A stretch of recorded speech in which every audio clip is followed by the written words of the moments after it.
Yo, what is going on? Yo, what is going on, YouTube? I am Germ here. Today, we're talking about another overpowered build, another overpowered strategy right now in League of Legends Season 11. If you haven't been playing the game, maybe you haven't looked around, Tryndamere is absolutely terrible right now. I believe he's somewhere around a 44% win rate in the top lane. It's mostly thanks in part to the fact that crit is absolutely terrible right now. The new item rework has left crit in a really weird spot. If you go crit, you simply don't do damage. Whether you're 80 carries, whether you're Tryndamere, whoever, I mean, the damage is really laughable, and this is leaving Tryndamere in a terrible spot because Tryndamere is obviously a champion mostly based around critting, auto-attacking, doing huge damage with mega crits, and when crit items don't do damage, Tryndamere doesn't do damage, and that's all he does. Tryndamere is just a, a damage auto-attacking machine, but some Tryndamere mains, some big brain players have found a workaround for this problem with Tryndamere. Again, he has like a 44% win rate in solo queue. Well, this build,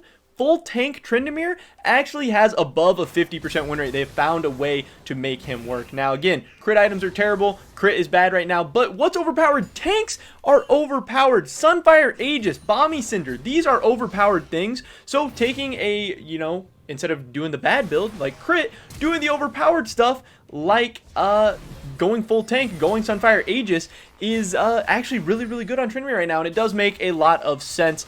So first we're going to be going over the rune page, which is going to be Grasp of the Undying. For Tryndamere in this instance is going to be Grasp the Undying with Demolish, Bone Plating, Revitalize, and then Precision Secondary with Triumph and Last Stand. Again, Grasp the Undying is just going to give you more health. It's going to make you survive even longer. Just allow you to get more of that Bomby Cinder damage over time, and that's how you're going to be doing a lot of damage. Obviously, Tryndamere with Grasp, with his ult, being full tank, you're going to survive forever. You're still going to have auto attacks. With your passive, you're still going to be critting for big damage.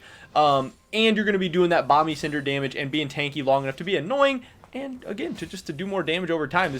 This build really just is better. The build is going to be, first, you're usually going to want to run Plated Steel Caps, first item. Those are going to be your boots. And then you're going to be building into a Sunfire Aegis, Titanic Hydra second item, and then Sterox third. In this game, this guy actually did go a Death Stance fourth, which can be really good as well. Your fourth item is going to be situational, but the core build is Sunfire Aegis, Titanic Hydra, and Sterox. Obviously, from Sterox, you're going to get a lot more survivability. You're going to get some tenacity and stuff, which is more stuff that is really good on Tryndamere, because obviously you're very susceptible to like CC and being kited out and just being stun locked forever. But again, this build is very good. You can still do a lot of the normal Tryndamere things. You still want to take Ignite. You still want to go for that early cheese on people. You still are going to have that opportunity. I do think this build is also really good into AD top laners and junglers when both the top laner and the jungler are both AD. In this game, this is Jack's top and Graves jungle. Right now on the screen, we are watching a Diamond 1 Tryndamere main running this build called Not a Normal Trynd. And yeah, he does really well with this build. They end up winning this game. He goes like 8-5, and he actually does the second most damage in the entire game. And again, this is going full tank. This is Sunfire Aegis Rush Tryndamere with no crit items, no really even primarily damage items. Titanic Hydra, Sterox, Death Dance. I mean, you're not going to be doing a ton of just base damage just from stats with that build, so it's really gross. As far as the skill order, again, just like normal Tryndamere, you're going to be starting out with a point in E. You're going to E on top of them once you hit level 2. Go for that level 1 all in with Ignite. Hopefully you roll some crits. Putting a point in Q at level 2 and 3, then finally going to the point in W at 4. You'll be taking ult at level 6, and then not again until 17 or 18. You do not put a second point in ult until you're at level 17. If you are any good at Tryndamere, if you have any idea what you're doing, then obviously you'll be maxing E second, and then finally you'll be maxing W, and again, that'll be maxed out at level 16 with points in ult at 17 and 18 once. There's nothing else you can do with it. But yeah, this build, if you are a Tryndamere player, if you have been struggling so far in Season 11, if you think Riot absolutely destroyed your champion or your items or whatever, this is your new opportunity. This is your opportunity to actually start winning some games. Again, this build will help you win more, just be more competitive, increase your win rate, start climbing up the ranks in preseason, just hopefully start enjoying the game more, because nobody wants to have a 44% win rate. That's not fun. But I did think that this build was really interesting. I really like the ideas behind it. Again, Bomby Cinder, tank items, you do an insane amount of damage in preseason, so it makes a ton of sense. Take advantage of those with your ult. You're going to be able to survive forever with your healing, with your ultimate, with your tankiness and resistances and stuff, with your Sterox shield. You're going to be impossible to kill, and you're going to do so much damage over the time, whether you're in duels, whether you're in team fights, whatever you want to do. And then obviously you'll still have Demolish, you'll still have some tower taking capabilities.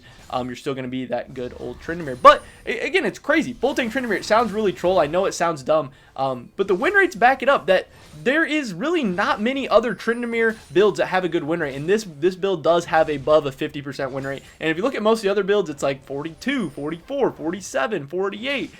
There is a lot of the high elo Tryndamere mains go in this build, not necessarily every game, but again, especially if the other team has a lot of AD or an AD top and jung, and that is the perfect time to pull out this build. And yeah, that's pretty much it for this video today, guys. Definitely drop a like if you enjoyed it. Leave a comment down below. What do you think about full tank Tryndamere? Do you think it's troll? Do you think it could work? Or do you think it's OP? If you try it out, let me know how that goes. Subscribe to down on my latest content. Check me out over at Twitch, twitch.tv/I_am_germ. Link for a $25 RP giveaway is going to be the first link in the description below. Hopefully I'll catch you guys in the next one. But until then, peace.